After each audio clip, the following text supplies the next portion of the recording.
پتہ نہیں کیوں میرے دل میں آتی ہے کہ آج میں آپ لوگوں کو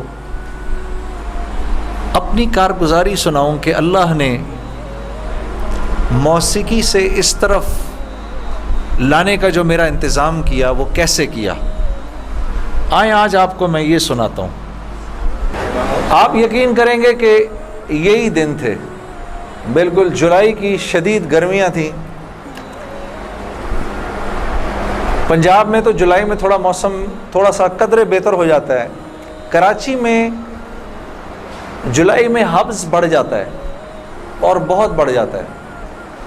تو یہی جولائی کے دن تھے، میں گاڑی میں بیٹھا ہوا، شیشہ اس کا چڑھا ہوا تھا اور میں جا رہا تھا، تو میں نے اپنے بائیں طرف سے ایک جماعت کو گزرتے ہوئے دیکھا۔ مجھے کچھ اس طرح پتا تھا کہ یہ کچھ ایک جماعت ہے جو لوگوں کو مسجد کی طرف لے جاتی ہے اور وہ تنگ ونگ کرتی ہے، لوگوں کو گھروں سے نکال لیتی ہے، تو لوگ اس جماعت سے بھاگتے پھرتے ہیں۔ کچھ ایسا سنا تھا میں نے، کوئی ایک ایسی جماعت ہے۔ تو میرے دل میں یہ خیال آیا کہ دیکھو تم تو آرام سے گھر میں بیٹھے ہوئے ہو، گاڑی میں بیٹھے ہوئے ہو، اور یہ دیکھو یہ بیچارے لوگوں کو نماز کی طرف، اللہ کی طرف بلا رہے ہیں، اور ان کے کپڑے بالکل بھیگے ہوئے تھے پسینے سے، اور تم ان کے بارے میں غلط سوچ رہے ہو، ایسا نہ ہو کہ آگے جا کے تمہاری گاڑی وجے کہیں۔ تو اپنی گاڑی کو بچانے کے چکر میں نے وہاں سے یو ٹرن مارا، اور یو ٹرن مار کے میں واپس لایا، اور واپس لا کے میں نے گاڑی کو یہ جماعت کے کچھ جو ساتھی تھے ان کے آگے روک لیا۔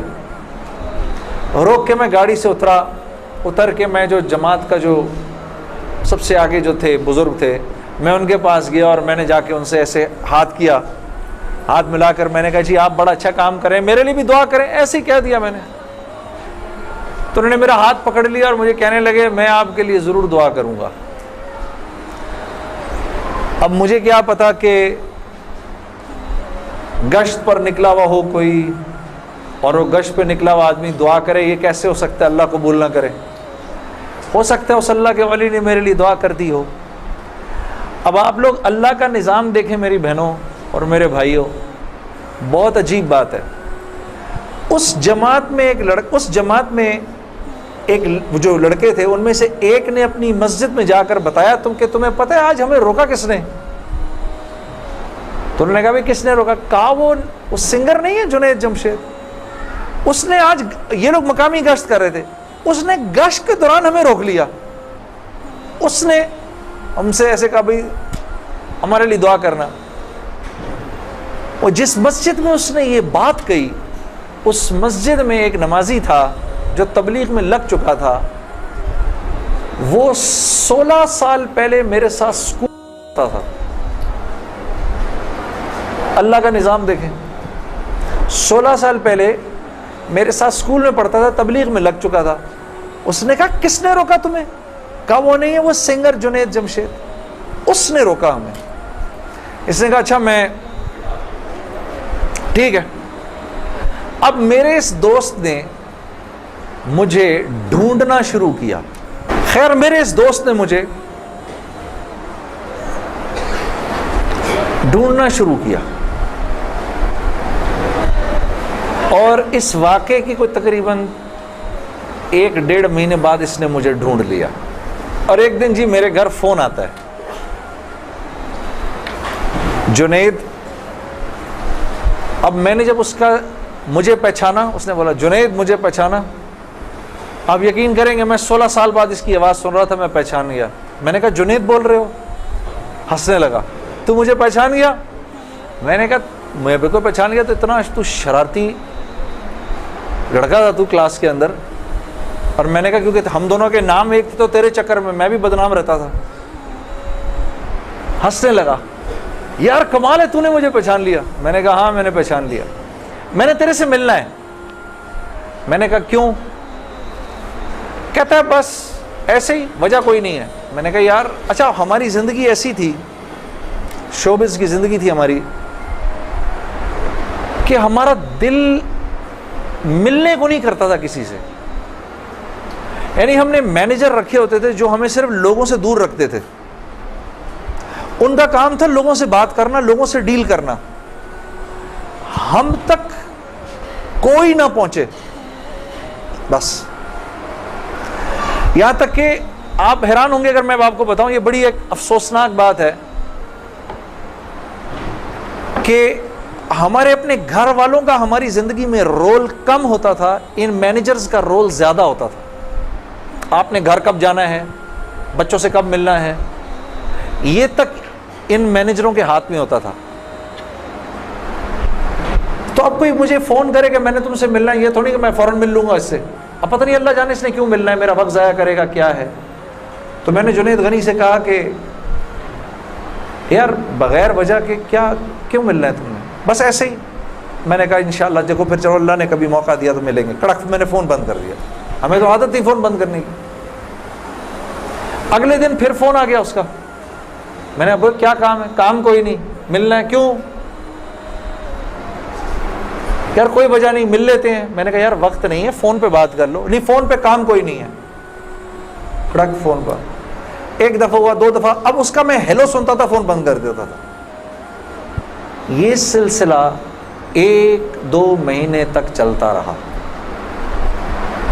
یہاں تک کہ جنید غنی کو میرے گھر کے نوکروں کے نام یاد ہو گئے, فون اٹھانے والوں کے نام یاد ہو گئے, سب کچھ یاد ہو گیا. اس کو سب پتہ ہوتا تھا میں کب پاکستان میں ہوں, کب نہیں ہوں, کب کہاں ہوں, سب. ایک دن اس کا فون آیا, تو جب میں نے فون رکھنے لگا مجھ سے کہتے دیکھ میں تجھے اللہ کا واسطہ دیتا ہوں, میری 1 منٹ کی بات سن لے. میں نے بولا بولو. میں ابھی عمرہ کر کے آیا ہوں, تو میں مدینے اور مکے کی کھجوریں اور زمزم اور یہ کچھ چیزیں لے کر آیا ہوں, یہ لے لے میرے سے, پھر اس کے بعد میں چلا جاؤں گا. کتنی دیر کے لیے آؤ گے تم؟ 5 منٹ کے لیے. میں نے کہا ہاں 5 منٹ. جنید غنی یاد رکھنا 5 منٹ. 5 منٹ. دوپہر کو مجھے یاد ہے 3:30 بجے ابھی تک پلاننگ ہوئی, جنید غنی صاحب آئے. اب میں نے جب جنید غنی کو دیکھا تو میرا تو دماغ ہی چکرا گیا. کیا دیکھتا ہوں, سفید لباس ہی جیسے مولوی صاحب نے پہنا ہوا ہے, سر پہ پگڑی, اتنی بڑی داڑھی, اوپر واسکٹ پہنی ہوئی اس نے, پائنچے اس کے اوپر. میں نے کہا جنید غنی یہ تجھے کیا ہو گیا؟ کہتا ہے مجھے کیا ہو گیا؟ میں کیا کہوں تجھے کیا ہو گیا؟ میں نے کہا یہ تیرا حال, تیرے جیسا شیطان, یہ اتنا بڑا بزرگ بنا ہوا, آؤ بیٹھو میرے پاس.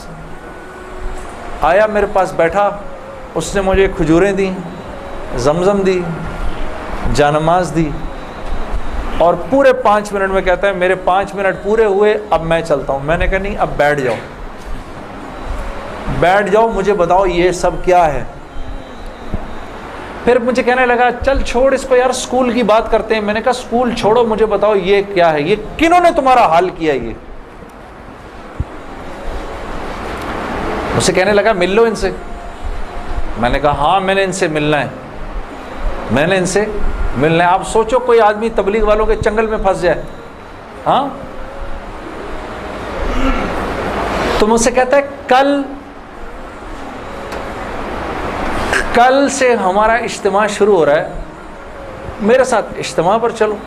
میں نے کہا میں چلوں گا. تو میں کل تمہیں پک کرنے آؤں گا, صبح کے وقت پک کرنے آؤں گا. آپ یقین کرو 5 منٹ کے لیے آیا تھا, 3.5 گھنٹے میں نے بٹھا کے رکھا اس کو اپنے پاس. میں اس سے باتیں سنتا رہا, جنید غنی کیا, پھر کیا ہوا, پھر کیا ہوا, پھر کیا ہوا, کیا ہوا, کیا ہوا. آخر میں نے کہا میں تمہارے ساتھ اجتماع پر چلوں گا. خیر جی میں تیار ہو گیا.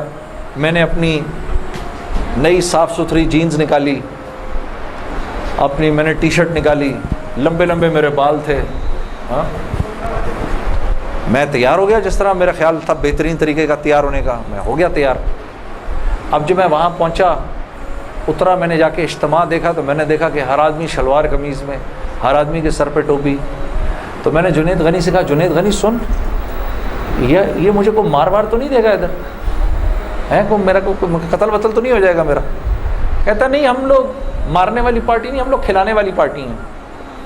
میں نے کہا اچھا لے جاؤ مجھے اندر. پھر اب میں اندر جانا شروع ہوا اجتماع گاہ میں, تو میں نے دیکھا کہ لوگ ایک دم اکٹھے ہونا شروع ہو گئے.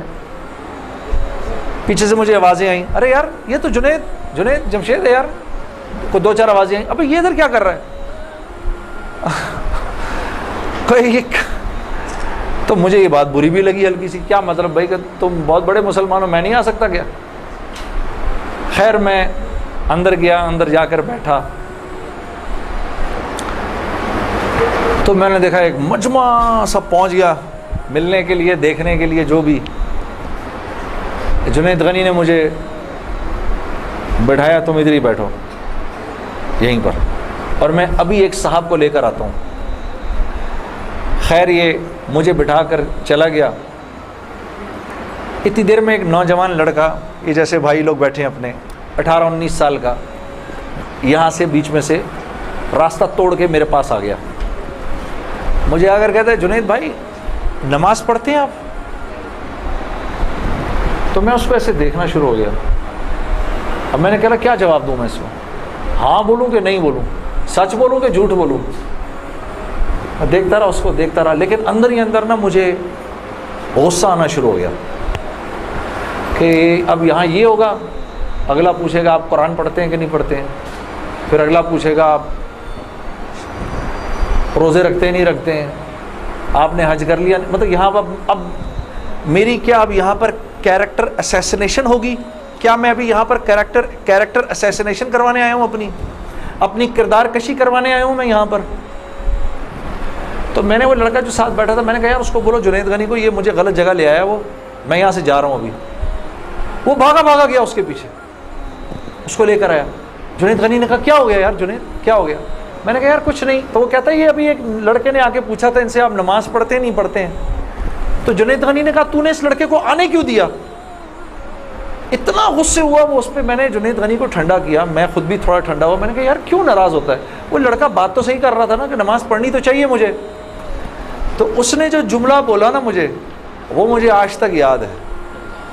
جنید غنی نے جو جملہ بولا، اس نے کہا جنید ہم کیوں نہیں پوچھتے کہ تم نے کیوں نہیں کیا، ہم تو ترغیب دیتے ہیں، اس کے بعد اللہ سے دعا کرتے ہیں کہ اللہ وہ نیکی کرنے کی توفیق دے۔ ہاں وہ آج بھی مجھے وہ بات یاد ہے۔ اللہ پاک یہ مجھے بھی عطا کرے کہ ہم کسی سے یہ نہ کہیں بھائی تم نے کیوں نہیں کیا یہ، بلکہ نیکی کی ترغیب دیں اور پھر اللہ سے رات کو دعا کریں اللہ میرے اس بھائی کو، میری اس بہن کو توفیق دے وہ اس نیکی کو کر سکے۔ پھر میں نے کہا جنید غنی کو چل چھوڑ یار، میں ادھر ہی بیٹھا ہوں، میں کہیں نہیں جا رہا۔ اب جنید غنی صاحب نے ایک صاحب کو بلایا، ان کا نام تھا ڈاکٹر بلند اقبال۔ ابھی جب میں شان رمضان ابھی شان رمضان کر رہا تھا نا، یہ ابھی کچھ پچھلے رمضان میں، تو ڈاکٹر بلند اقبال صاحب بڑے عرصے بعد مجھے ملنے آئے، میں ملا ان سے، بڑی خوشی ہوئی۔ میں نے ان کو یاد کرایا وہ واقعہ جو میں اب آپ کو سنانے لگا ہوں۔ تو ڈاکٹر بلند اقبال صاحب میرے سامنے آ کے بیٹھ گئے، اور ڈاکٹر بلند اب تبلیغ والوں کا بہن میں ذرا سا آپ کو بتاؤں کہ تبلیغ والے نا اب وہ سامنے والے کو جانتے نہیں ہیں، لیکن اس کو اللہ کی دعوت تو دینی ہے۔ تو آپ پہلے اس سے پوچھتے ہیں بھائی آپ کیسے ہیں، خیریت سے ہیں، آپ کا اسم گرامی کیا ہے؟ اچھا ماشاءاللہ ماشاءاللہ، بڑی خوشی ہوئی آپ سے مل کے، یہ میرا نام ہے، بڑا اچھا کیا آپ آئے۔ پھر باتوں میں پوچھتے ہیں کہ آپ کیا کرتے ہیں، تو میرے سے بھی انہوں نے پوچھ لیا، تو جنید صاحب آپ کیا کرتے ہیں؟ تو میرے سے پوچھنے لگے جنید صاحب آپ کیا کرتے ہیں؟ اب میں اس کی شکل دیکھنا شروع ہو گیا۔ میں نے کہا ابھی تک تو میرے سے نا، اب میں ان کی شکل دیکھوں، میں نے کہا اب تک مار نہیں پڑی تو اب پڑے گی۔ اب جو میں نے بتایا نا میں کیا کرتا ہوں، تو میرے چہرے کے بدلتے ایکسپریشنز دیکھ کے نا جنید غنی نے ان سے کہا ارے ڈاکٹر صاحب آپ اس کو نہیں پہچانتے، یہ وہ ہے نا جس نے دل دل پاکستان گایا ہے۔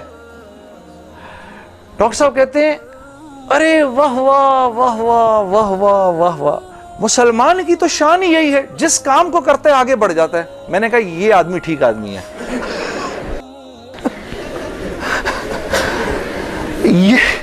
یہ بالکل ٹھیک آدمی ہے، اس سے کرو دوستی۔ تو بعد میں میں نے ڈاکٹر صاحب سے کہا ڈاکٹر صاحب یہ جواب آپ کہاں سے لائے اتنا خوبصورت سا؟ تو مجھے کہنے لگے یار میں نہ تجھے جانتا نہ مجھے یہ پتا دل دل پاکستان کیا۔ تو جب اس نے بولا نا کہ اس نے دل دل پاکستان گایا، تو میں نے کہا واہ واہ واہ واہ، اور میں دل میں دعا کروں یا اللہ جلدی سے صحیح جواب میرے ذہن میں ڈال، جلدی سے صحیح بات ڈال میرے ذہن میں۔ تو میں نے فٹ کہہ دیا. اور یہ بات میرے دوستو ہے بھی سچ کہ مسلمان کی شان یہ ہے, مسلمان جس کام کو کرتا ہے نا, مسلمان اس کام میں آگے بڑھ جاتا ہے.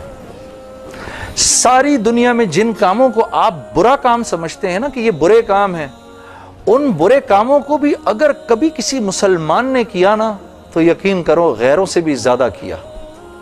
ہاں یقین کرو, مسلمان ایک عجیب امت ہے, ہم سے بہتر کوئی نہیں. کنتم خیر امہ, بس یہ ہر لائن سے بہترین امت ہے. جس کو اللہ ہی کہہ دے تم بہترین ہو تو پھر ہمیں دوسروں سے پوچھنے کی کیا ضرورت ہے کہ ہم اچھے ہیں کہ برے ہیں. ہاں اب میں پورا دن ڈاکٹر بلند اقبال صاحب کے ساتھ پھرتا رہا, اور جب دن کا آخر آیا تو جنید غنی نے مجھے کہا کہ چل میں تجھے گھر چھوڑ دوں. میں نے کہا گھر تو مجھے چھوڑ دو, لیکن یہ بسترے کیا ہیں, یہ جو بسترے لگے ہوئے ہیں؟ کہا یہ رات کو لوگ یہاں سوئیں گے. میں نے کہا اور یہ جو بزرگ حضرات ہیں یہ بھی ادھر ہی سوئیں گے. میں نے کہا یار میں تو ان سے زیادہ فٹ آدمی ہوں, اگر یہ بوڑھے لوگ ادھر سو سکتے ہیں تو میں بھی سو سکتا ہوں. تو اس نے کہا یار نور اللہ نور, تیرے لیے بھی بسترا لگا دیتے ہیں. جی اب ٹھیک ہے. تو مجھے کہنے لگا تیرے لیے بھی بسترا لگا دیتے ہیں. میں بھی سو گیا ادھر ہی اس رات کو. وہ شاید زندگی کی پہلی دفعہ زندگی میں رات کو تہجد کی نماز پڑھی, اٹھا دیا اس نے بیچ میں. تو ایک دن گزرا, دوسرا دن گزرا, تیسرے دن مولوی طارق جمیل صاحب کا بیان تھا. اب مجھے تو نہیں پتا یہ کون ہے. ہاں جب مولوی صاحب نے بیان کیا تو میں نے جنید غنی سے کہا یار بڑے اچھے اچھے بیان تھے یہ سارے تیرے بزرگ, یہ کون آدمی ہے؟ کہنے لگا یار یہ ہیں ہمارے ایک مولانا. میں نے کہا یار میں نے ان سے ملنا ہے. کہتا یار ان سے نہیں مل سکتا کوئی. میں نے کہا بھائی میں اس ملک کے صدر سے بھی مل سکتا ہوں اور اس ملک کے پرائم منسٹر سے بھی مل سکتا ہوں, یہ مولوی سے ملنا کیا مشکل ہے؟ میں نے اس کو کہا مجھے ملنا ہے, ہر صورت میں ملنا ہے. کہنے لگا کہ یار کس طرح کریں گے, چل میں تجھے لے کے چلتا ہوں. خیر جی ہم پورے مجمع میں سے نکلے دونوں, کرتے وہ پیچھے حضرات کے ٹینٹس لگے ہوئے تھے. کرنگی میں ہوا تھا یہ کراچی کا اجتماع. میں اور یہ بات کر رہا ہوں 1997 سپٹمبر 1997 3 سپٹمبر مجھے ابھی تک یاد ہے, میری سالگرہ تھی 3 سپٹمبر 1997. عمر بھی بتا دوں میری کیا ہو گئی تھی, معلوم ہے سب آپ کو, سب کو پتہ چلے گا. 50 سال کا تو ہو ہی گیا ہوں نا میں. ہاں اب کیا ڈرنا, جو 50 سال کا بندہ ہو جائے وہ کیا عمر چھپایا اپنے. خیر تو میں جب ادھر پہنچا تو وہاں پر ایک لڑکا ایسے ڈنڈا لے کر کھڑا ہوا مولوی صاحب کے کمرے کے باہر. تو مجھے دیکھ کر وہ مسکرانے لگا, جنید بھائی آپ ادھر کیا کر رہے ہیں؟ اب مجھے 3 دن تو گزر گئے تھے. میں نے کہا کیوں بھائی, میں کیوں نہیں آ سکتا ادھر, تو بڑا مسلمان ہے میرے سے. ہنسنے لگا, نہیں وہ میں نہیں کہہ رہا, میں آپ کو دیکھ کے تھوڑا حیران ہو گیا, کیا کام ہے؟ میں آپ کا بڑا فین ہوں. میں نے کہا اچھا. تو میں نے کہا کہ مجھے یہ جو تھے نا مولانا طارق جمیل, ان سے ملنا ہے. کہ یار جنید بھائی ان سے تو ملنے کی کسی کو اجازت نہیں ہے. میں نے کہا تم جا کر بتاؤ تو صحیح کہ میں نے ملنا ہے. اچھا میں کچھ کرتا ہوں. خیر وہ اندر گیا, اس نے اندر جا کر کہا کہ آپ آئیں اندر. تو میرا دوست جنید غنی مجھے لے گیا. آپ یقین کرو میں نے مولوی طارق جمیل صاحب کو زندگی میں کبھی اکیلے بیٹھے نہیں دیکھا. وہ اللہ نے شاید اس دن ملوانا تھا یا بات کروانی تھی, اکیلے بیٹھے ہوئے تھے خیمے میں اپنے. جنید غنی نے جا کر اندر کہا مولانا میرا ایک دوست ہے جنید جمشید, وہ آپ سے ملنا چاہتا ہے. مولانا نے کہا کون جنید جمشید؟ میں باہر کھڑا حیران ہو گیا, ان کو کیسے پتا میں کون ہوں؟ اندر بھیجو اس کو, اندر بھیجو. مجھے بلایا اندر اور جنید غنی کو کہا تم باہر جاؤ. تم باہر انتظار کرو. وہ باہر چلا گیا. یہ نوجوان جیسے بیٹھا ہے ایسے جا کے میں مولوی صاحب کے سامنے بیٹھ گیا, اور مجھے ایسے تیز نظروں سے انہوں نے دیکھنا شروع کر دیا. میں نے کہا آپ مجھے ایسے کیوں دیکھ رہے ہیں؟ کہتے ہیں میں تجھے نہیں دیکھ رہا, میں تو اللہ کی شان دیکھ رہا ہوں. میں نے کہا جی کیا مطلب؟ کہا تیرے بڑے بڑے بورڈ لگے ہیں فیصل آباد کے اندر, بڑے بڑے بورڈ لگے ہیں. میں اکثر ان بورڈز کو دیکھ کر کہتا تھا, مجھے بعد میں مولانا نے بتایا, میں ان کو بورڈز کو دیکھ کر کہتا تھا ہر ایک کو ہدایت مل سکتی ہے, اس کو نہیں مل سکتی. ہاں آج میں جب ادھر ایئرپورٹ آ رہا تھا تو ایئرپورٹ پہ تیرا بڑا سا بورڈ لگا ہوا تھا, ایسے ہی میرے دل میں آئی یا اللہ کیا یہ نہیں ہو سکتا کہ اس سے میری ملاقات ہو جائے, اور تو میرے سامنے بیٹھا ہے, میں اللہ کی شان دیکھ رہا ہوں. تو میں نے کہا اچھا.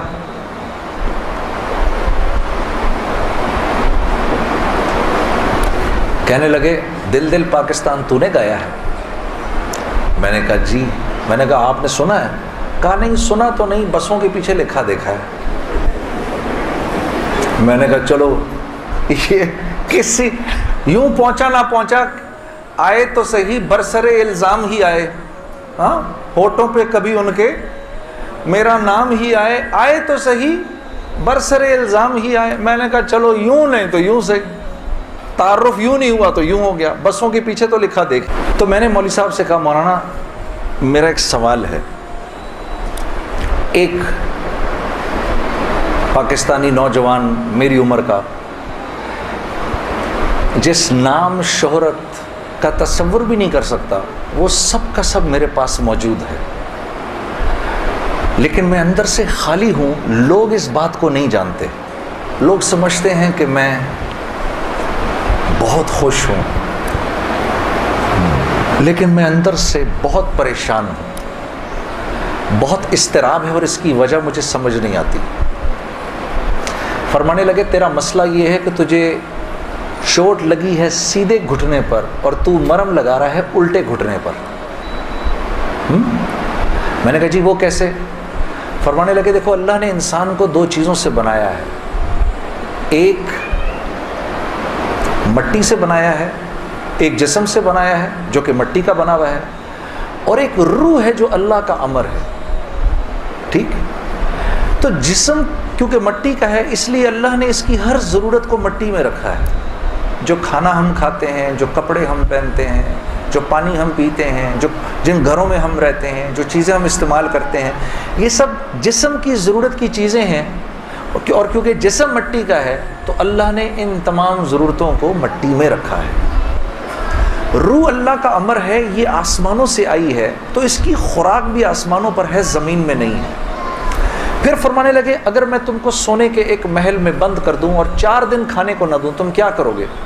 میں نے کہا ظاہر سی بات ہے میں چیخوں گا کہ مجھے کچھ کھانے کو دو. کہا بس یہی حال تیری روح کا ہے کہ تیرا جسم اچھے اچھے کپڑے پہنتا ہے, بڑی بڑی گاڑیاں چلاتا ہے, اچھے اچھے محلوں میں رہتا ہے, اور تو اپنے آپ کو سیٹسفائی کرنا چاہتا ہے, لیکن اندر تیری روح جو ہے وہ بھوکی ہو کے جب چیختی ہے تو تیرے سر میں درد ہوتا ہے. تو اس روح کی بھوک کا بھی تو علاج کر. تو میں نے کہا اس کی خوراک کہاں ہے؟ کہا یہ آسمانوں سے آئی ہے تو اس کی خوراک بھی آسمانوں پر ہے, زمین میں نہیں ہے. اور دل کے سکون, چین اور اطمینان کا تعلق اس مٹی کے بنے ہوئے جسم سے نہیں ہے بلکہ اس آسمان سے آئی ہوئی روح سے ہے. تو میں نے کہا اس کی غذا کیا ہے؟ فرمانے لگے اس کی غذا اللہ کا کلام ہے, اللہ کے حکم ہے, اس کی غذا نبی کی زندگی ہے, نبی کے طریقے ہیں, نبی کی سنت ہے.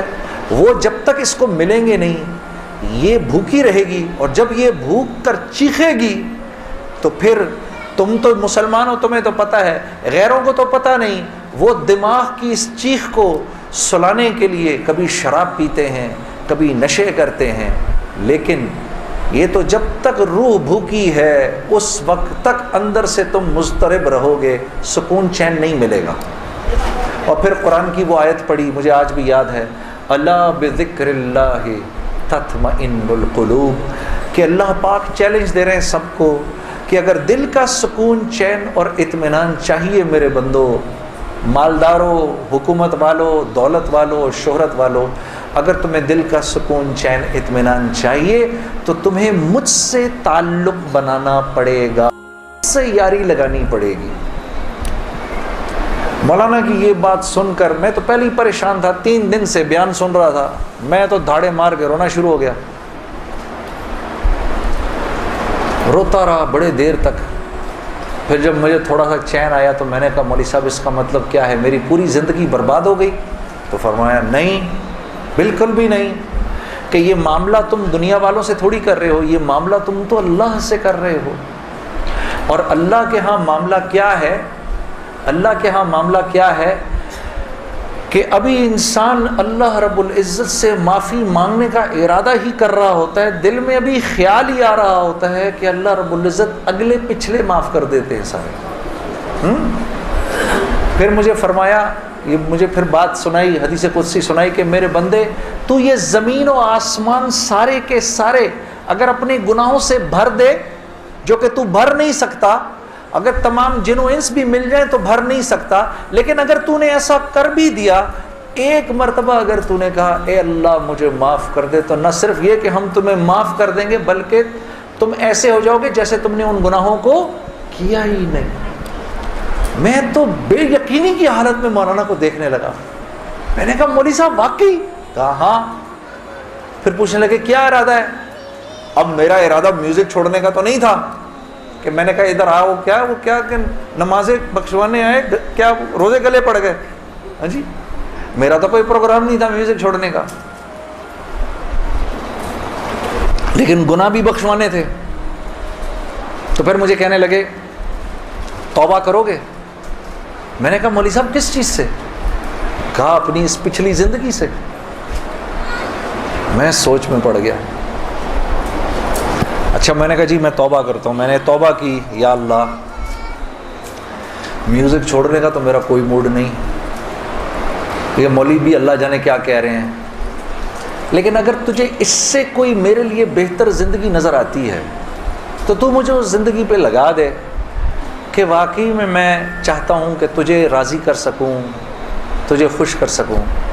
اے اللہ پچھلی پوری زندگی پر توبہ کرتا ہوں، اگلی زندگی تیرے حکموں پر چلنے کی کوشش کروں گا۔ اگر تو واقعی ایسا ہے جیسا یہ مولوی صاحب فرما رہے ہیں تو تو مجھے معاف کر دے۔ میں نے کہا توبہ کر لی۔ مولوی صاحب نے کہا اب کیسا محسوس کر رہے ہو؟ میں نے کہا جی بہت ہلکا۔ پھر میں نے کہا لیکن مولوی صاحب بات تو یہ ہے کہ اگر میرے پچھلے سارے معاف ہو گئے اور اس پر اللہ نے اگر جنت دی تو میری تو بہت ہی بڑی جنت ہوگی، آپ سے بھی بڑی۔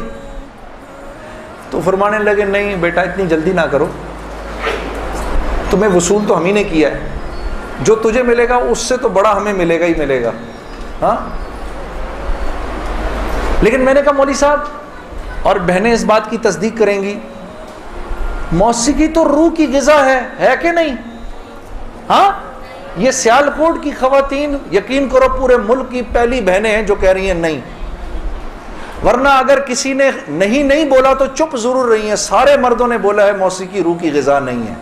موسیقی روح کی غذا ہے جی؟ یہ دیکھو اب آواز آئی ہے، اب ایسا لگ رہا ہے کوئی بیٹھ کے سن رہا ہے جی۔ موسیقی روح کی غذا ہے جی؟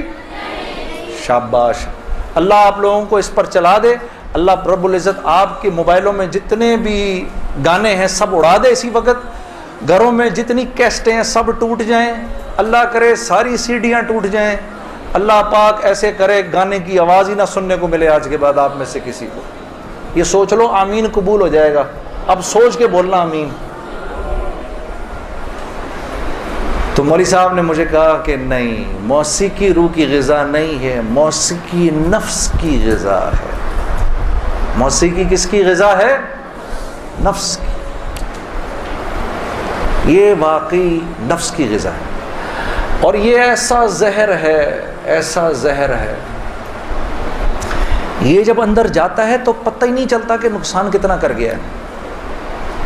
ٹرائی نہ کرنا، لیکن آپ کہیں جا کر اللہ کی بات سنیں، اس کے بعد جا کر 5 منٹ کا گانا سنیں، ساری صفائی ہو جائے گی، سب اندر ساری صفائی ہو جائے گی۔ میں یہ نہیں کہ بعد میں مجھ سے لوگ پوچھتے ہیں حلال ہے حرام ہے، اس کے لیے تو یہ مولوی بیٹھے ہوئے ہیں نا، ان سے پوچھو۔ میں آپ کو وہ بتا رہا ہوں جو ہوتا ہے، میں آپ کو وہ بتا رہا ہوں جو ہوتا ہے، کہ یہ انسان کو بے باک کر دیتی ہے۔ مجھ سے کسی نے پوچھا میں اپنے ملک کے لیے گانا، میں کبھی اپنے ملک کے لیے گانا وہ ایک اور چیز ہے،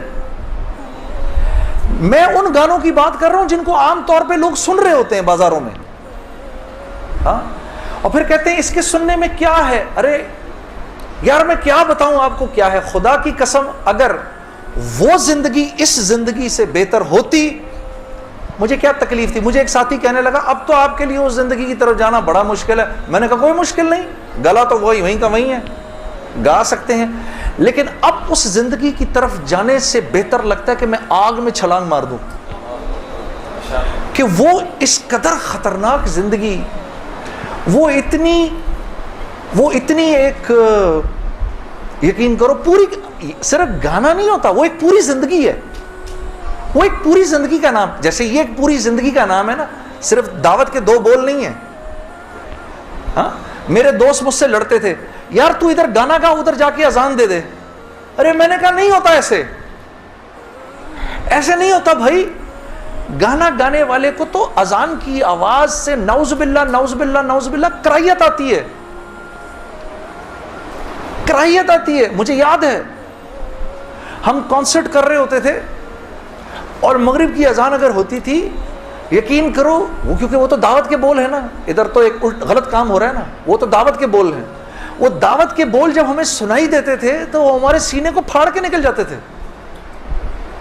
ایسے تھوڑی ہوتا ہے، یہ کوئی کھیل مذاق ہے کیا، یا یہ کوئی ٹی وی کا پروگرام ہے کہ جس میں ایکٹنگ ہو رہی ہے کہ نہیں بھئی ادھر جا کر اذان دے دی، ادھر جا کے گانا گا دی، ادھر جا کے اذان دے دی، ایسے نہیں ہوتا۔ اور پھر اللہ کے نیکی کے کام کرنے کی تو اللہ کی طرف سے توفیق ملتی ہے میرے دوستو، ہاں، عمل صالح کرنے کی تو توفیق ملتی ہے۔ یہ ایسی تھوڑی کو میرا مطلب ہے خالہ جی کا کھیل ہے کہ 95% نماز نہیں پڑھ رہا اور 5% نماز پڑھ رہا ہے۔ کیوں ہے ایسا؟ سب کیوں نہیں پڑھ رہے؟ من جانب اللہ توفیق ملتی ہے۔ خیر جی، میں کھڑا ہوا، میں نے کہا اچھا مولانا آپ سے وعدہ تو کر لیا۔ میرے دوستو میں باہر نکلا سوچتا ہوا، میرے اندر آپ یقین کرو ایک تلاطم برپا ہو گیا، ہاں، ایسی میرے اندر ایک خیر و شر کی نا جنگ شروع ہو گئی، ایسے کر کے ایسی جنگ، راتوں کو اٹھ جاتا تھا میں، اور پوری رات بیٹھا رہتا تھا، ایسے جانماز کھول کے میں بیٹھ جاتا تھا، سوچتا رہتا تھا میں کیا کرنے لگا ہوں۔ ایک لمحے خیال آتا تھا نہیں بڑی نیکی کا کام کر رہا ہے تو لوگوں میں محبتیں پھیلا رہا ہے، لوگ خوش ہو رہے ہیں۔ دوسری طرف خیال آتا تھا یار کیا یہ اللہ رسول کو یہ بات منظور ہے، ان کو پسند ہے، میں کیا کر رہا ہوں۔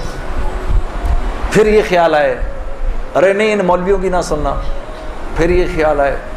یاد رکھنا آپ کو میں ایک 2-4 وہ باتیں بتا رہا ہوں جو میرے پہ گزری، یہ میں گر کی باتیں بتا رہا ہوں آپ کو۔ جب شیطان اپنا چکر چلائے گا نا 2 باتیں کرنے کو کہے گا، یاد رکھنا۔ پہلی بات، یار یہ تبلیغ والوں سے اب ملنا مت، مولانا سے بات نہ کرنا، ملنا مت۔ دوسری، مسجد میں نہ جانا، 2 کام نہ کرنا کبھی، ایک تبلیغ والوں سے ملنا مت، ایک مسجد میں نہ جانا۔ اور بہنوں یہی تمہارے ساتھ ہوگا، وہ جو ہے نا وہ اپنا تبلیغی ساتھی، اس کی بیوی، اب اس کو فون نہ کرنا آئندہ، ٹھیک ہے، اس کے گھر نہ جانا، اب تعلیم میں نہ جانا، کیونکہ اس کو پتا ہے یہ وہاں گئی، اور عورت کا دل تو مرد سے 10 گنا زیادہ جلدی اللہ کی بات کو لے لیتا ہے، ہاں، فوراً۔ میں واپس آ کے بیوی کو کارگزاری سناتا تھا تو میں اس کی حالت بدلی بھی دیکھتا تھا، حالانکہ وہ نہ مسجد آئی نہ اس نے وہ اعمال ہوتے دیکھے۔ اس لیے میں آپ کو بتا رہا ہوں بھائی، جب آپ نکلا کرو گھر واپس آ کر بیوی کو سب بتایا کرو ہم نے کیا کیا، وہ جذبات بنتے ہیں گھر والی کے، اور جب گھر والی کے جذبات بنتے ہیں تو پھر بچوں کی صحیح تربیت شروع ہوتی ہے. دین ان کی زندگی میں آیا تو گھر کے اندر آ گیا. جب تک آپ کی زندگی میں ہے گھر سے باہر ہے. گھر والی کی زندگی میں آ گیا، گھر کے اندر آ گیا. تو میں آہستہ آہستہ آہستہ آہستہ آہستہ آہستہ جو بھی 3 دن میں سنتا تھا آ کر گھر والی کو، عائشہ کو بتاتا تھا. عائشہ آج یہ سنا، آج یہ سنا، آج یہ سنا. کرتے کرتے آہستہ آہستہ پھر میں نے اپنی ماں کو بتانا شروع کیا، مرحومہ کو. اللہ کی شان، میں آج بھی اللہ کا شکر کرتا ہوں. مجھے موقع محل نہیں تو میں آپ کو کبھی بتاؤں جب میری ماں کا انتقال ہوا تو کیسے ہوا. میرے دل کی دعا ہے اللہ ہر عورت کو دنیا سے ایسے لے کے جائے جیسے ہماری والدہ گئیں. تو وہ میں اپنی ماں کو بتاتا تھا. میری ماں بھی ایک دم، اس نے بھی جلدی جلدی لینا شروع کر دیا. کرتے کرتے میری ماں، ہم سب گھر کی خواتین میں سب سے پہلے میری والدہ پردے میں آ گئیں فوراً.